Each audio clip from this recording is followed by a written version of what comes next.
उड़ते पंच बटी नियराई। राम सिया राम जय जय राम। राम सिया राम जय जय राम। गिद्धिराज से भेंट भई बहुविध प्रीत दृढ़ाय। गोदावरी निकट प्रभु रहे परमो ग्रह छाय। आने वालों राजकुमारों वहीं पर ठहरो। इधर आने से पहले तुम अपना परिचय दो। अयोध्या नरेश, चक्रवर्ती सम्राट श्री दशरथ जी का ज्येष्ठ पुत्र राम हूं मैं। परहेतात आप कौन हैं?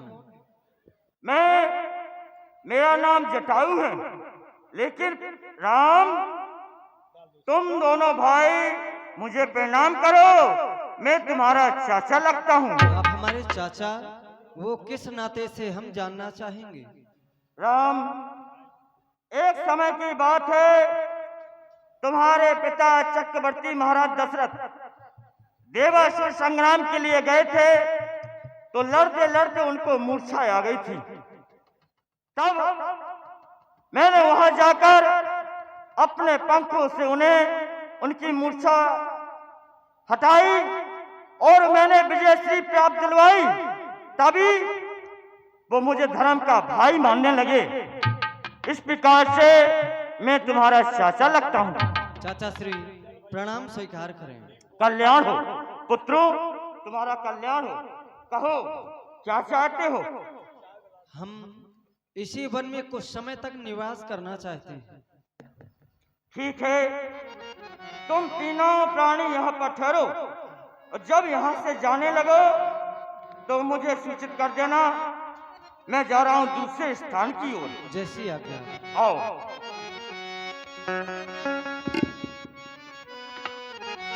और इस दिल में क्या रखा है, प्रभु जी का नाम लिखा रखा है। प्रभु जी का नाम लिखा रखा। और इस दिल में क्या रखा है, प्रभु जी का नाम लिखा रखा है। प्रभु जी का नाम लिखा रखा है।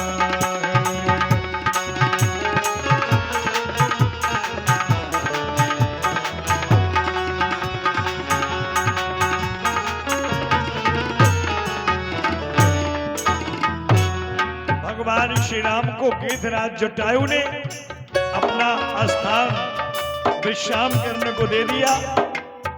भगवान श्री राम को कुछ ही समय यहाँ पर आए हुआ था, लेकिन शूर्पणखा रावण की बहेनी दुष्ट हृदय दारो जैसे दुष्ट हृदय दारो जैसे। क्या करूं, अब तो लंका में तबीयत ही नहीं लगती। ऐसा लगता है कहीं घूम के आऊं, लेकिन कहां जाऊं? अरे हाँ, याद आया, आज मैं पंचवटी पर चलूंगी। पंचवटी, वहां पर ऋषि महात्माओं को खा करके अपनी तबीयत को तर बनाऊंगी। लेकिन ये काली काली रात, मैं अकेली, बहुत डर लग रहा है मुझे। चलती हूँ। और रैन काली मेरा चिराग दिल है, रैन काली मेरा चिराग दिल है। पिया को ढूंढन चली अली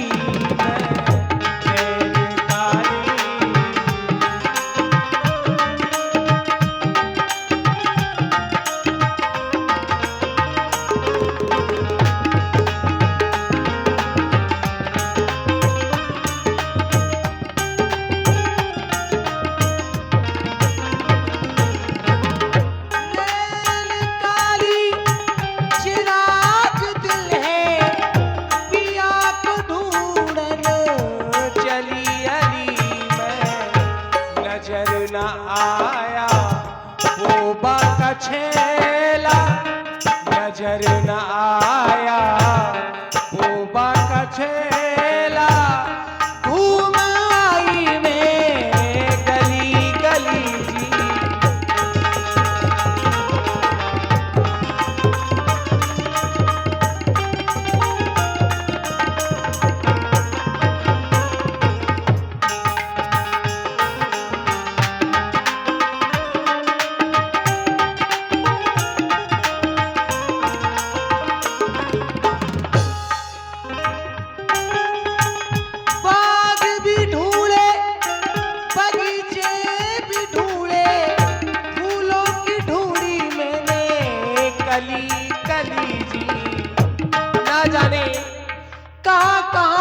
खोज लिया, जिनकी राह बरसों से देख रही हूँ, वो मुझे कहाँ मिलेंगे।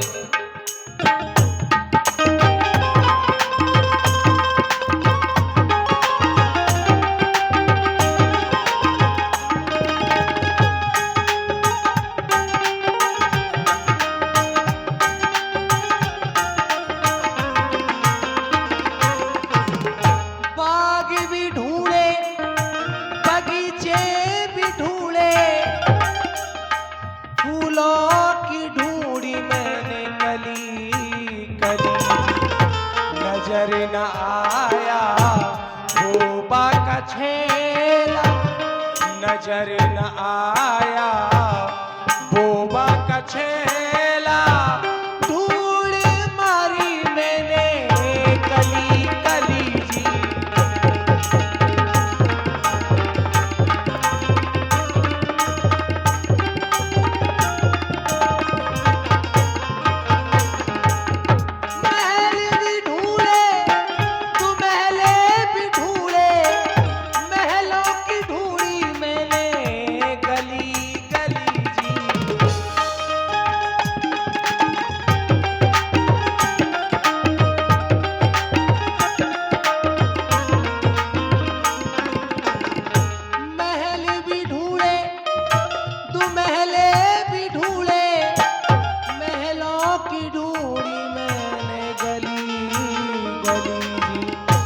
नजर न आया भोबा का छेला, नजर न आया भोबा का छेला, धूल मारी मैंने गली गली।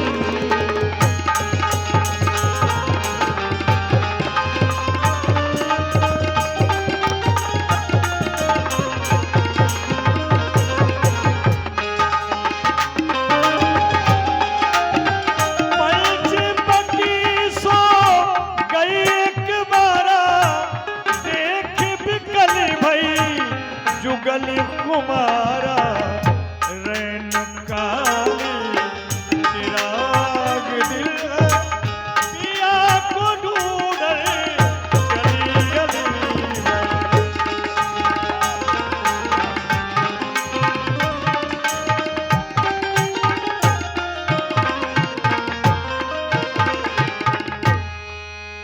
अरे वाह, पंचवटी का तो नजारा ही बदला हुआ है। ये पंचवटी कहाँ रूखी सूखी पड़ी रहती थी, आज तो जिधर देखो हरियाली ही हरियाली दिखाई देती है। ऐसा लगता है पंचवटी में किसी दिव्य पुरुष का आगमन हो गया। तो क्या ये वही आ गए हैं जिनकी खोज में अब तक तीनों लोकों में भटक रही हूं? लेकिन कौन है, किनके प्रताप से ये पंचवटी हरी भरी हुई है?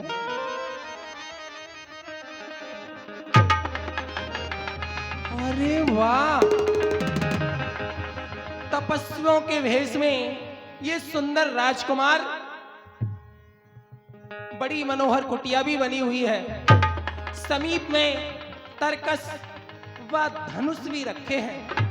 ऐसा प्रतीत होता है वन से ये क्षत्रिय हैं।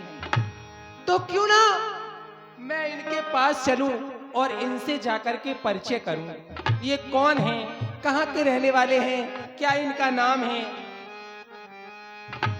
चलती हूं। रुचिर रूप धरी प्रभु पह जाई, बोली मधुर बचन मुस्कान। हे क्षत्रिय राजकुमार, मैं अक्सर पंचवटी पर आया जाया करती हूँ, लेकिन मैंने आज से पहले आपको कभी नहीं देखा। ऐसा प्रतीत होता है आप कुछ ही दिनों में यहाँ पर आकर के रहने लगे हैं। यदि आप हर्ज न समझें तो आप कहाँ के रहने वाले हैं, आपका शुभ नाम क्या है और आपके सम्मानीय श्री पिताजी का नाम क्या है, मुझे बताएं राजकुमार। हे देवी जी, हम अयोध्या के रहने वाले हैं। चक्रवर्ती सम्राट श्री दशरथ जी हमारे पिता हैं।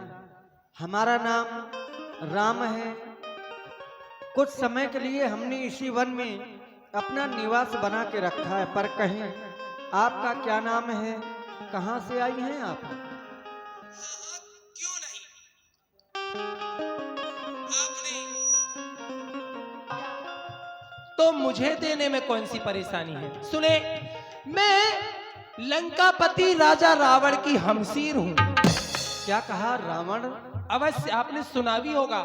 क्या तुम उसी रावण की बात कर रही हो जो सर्वविदित है, सब लोग जानते हैं, जिसके नाम का इस संसार में बज रहा है डंका, जिसके पास है विश्व विख्यात सोने की लंका?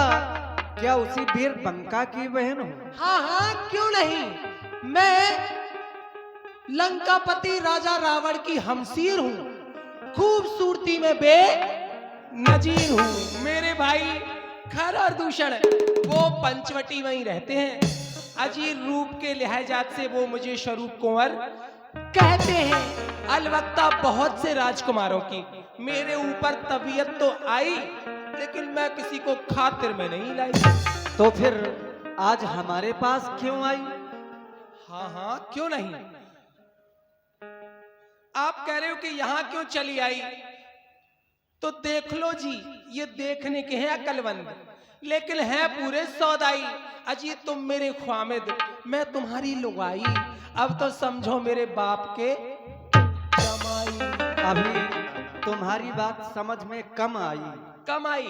हाँ हाँ। तो सुने, मैं आपके आगे एक प्रस्ताव रखना चाहती हूँ। अच्छा। और प्रस्ताव मेरा ये है, तुम सन पुरुष न मौसम नारी, यह संजोग विधि रचा बिचारी। आपके समान का कोई पुरुष नहीं है और मेरे समान की संसार में कोई नारी नहीं है। यह संजोग विधि ब्रह्मा ने बड़ा सोच विचार करके रचा है, तभी तो ताते अब लग रहूं कुमारी, मन माना कछु तुम्हें निहारी। तब से अब तक मैं कुमारी हूं और आपको देख करके ज्यादा नहीं, मन में कुछ ये भाव आया कि आपसे मेरा विवाह हो जाए।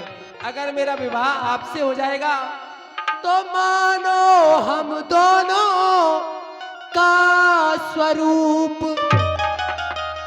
विधि ने विचार कर रखा है, और चंद्रमा बनाने वाले ने सूरज सवार कर रखा है।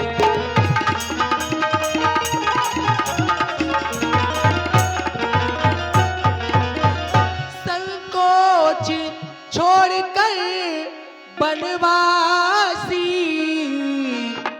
पूरा विधि का उत्साह करो।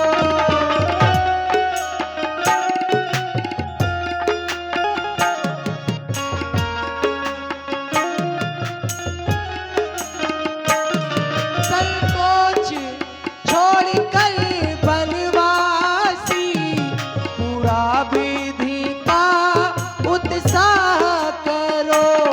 मैं तुमको आज्ञा देती हूँ,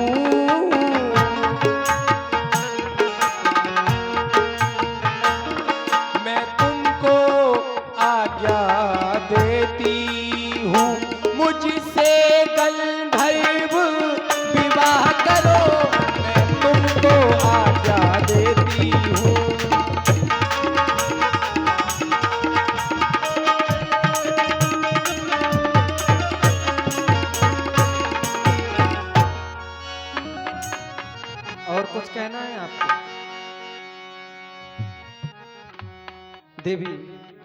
जिस समय पर सर्वप्रथम में आपका आगमन हमारे पास हुआ, आपने अपने संरक्षक, अपने बड़े भ्राता का नाम बताया हाँ, तो हाँ। अपार प्रसन्नता हुई। अच्छा, हमने सोचा चलो इतने बड़े ज्ञाता की बहन हो, अवश्य तुम भी कुछ ना कुछ ज्ञान रखती होगी और खुद चलकर हमारे पास आई हो तो हो सकता है कुछ ज्ञान की चर्चाएं भी होंगी। पर जिस समय तुम्हारी चर्चा सुनी हमने तो हमें खुद पर अफसोस हुआ। हाय मुझे अफसोस। अफसोस हाँ हाँ, किस बात का? अरे जिसे सिंह समझा था हमने, जिसे सिंह समझा था हमने, वो निकला खरगोश।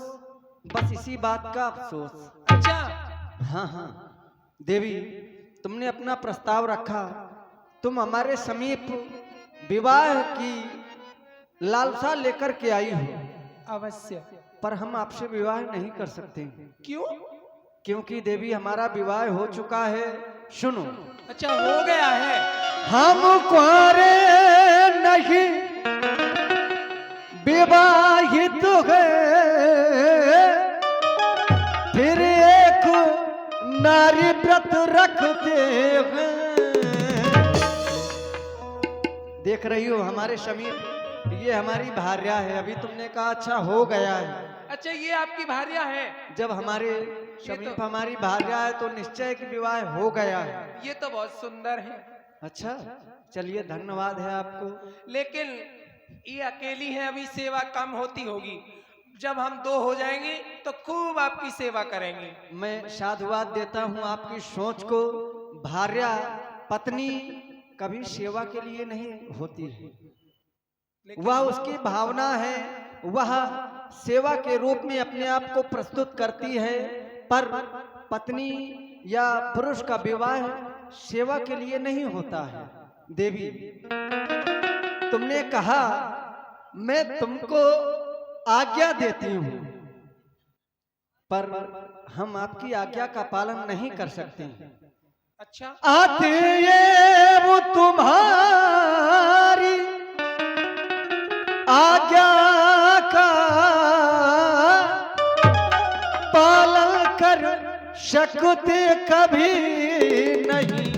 हम आर्य पुरुष हैं, आर्य धर्म खंडन कर सकते कभी नहीं।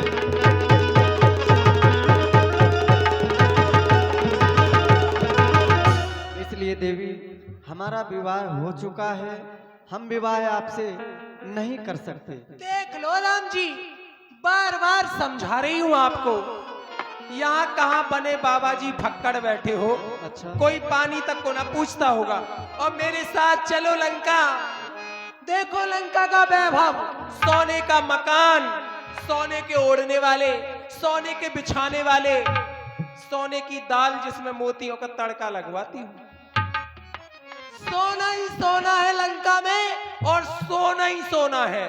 क्योंकि मेरे भैया कुंभकर्ण की नींद 6 महीने में खुलती है, तो सोना ही सोना और सोना ही सोना लंका में भरा पड़ा है। आप मेरे साथ चलिए, बार बार समझा रही हूं।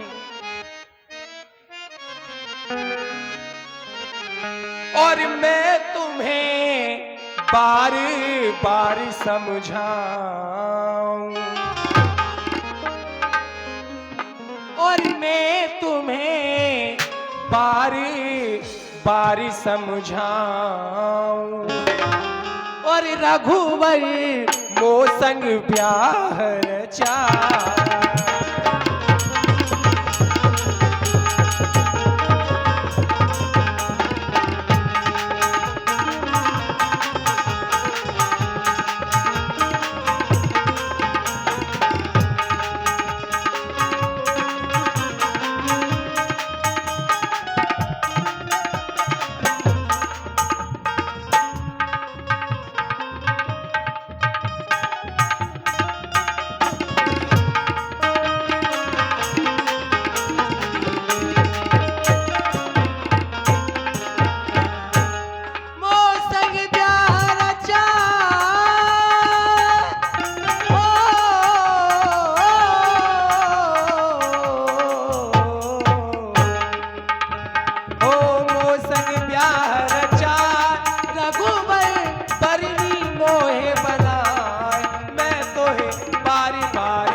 फिरो क्यों बन में जी, चल कर रहियो मेरे राज भवन में जी।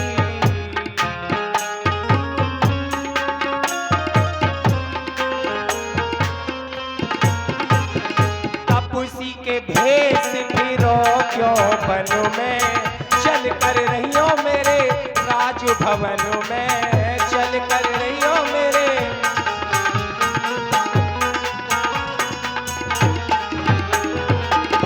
जी आवे सो ओढ़ और बिछइयो, जी आवे सो खाए, मैं तुम्हें बारी बारी समझाऊं रघुवर वो संग ब्याह रचा।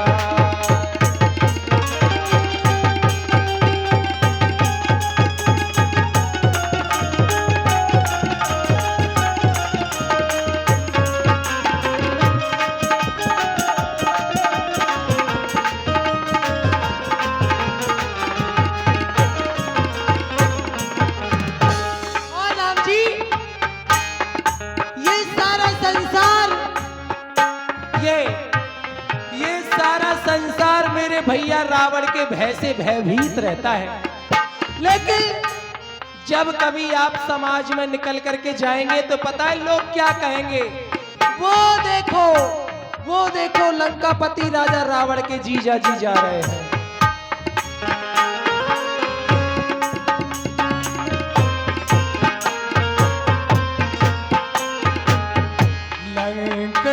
लंकापति से भाई हमारे जी,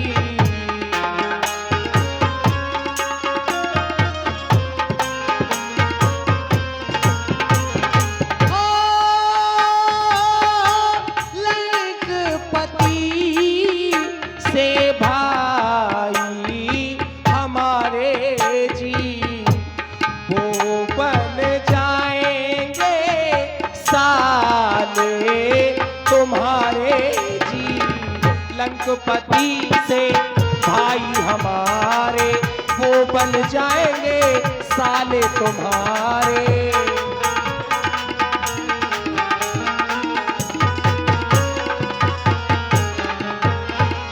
वो अगर साले बन जाएंगे तो मैं कौन बन जाऊंगी? मैं बन जाऊंगी नारी और तुम्हारी, तुम मेरे भरतार, मैं तो है बारी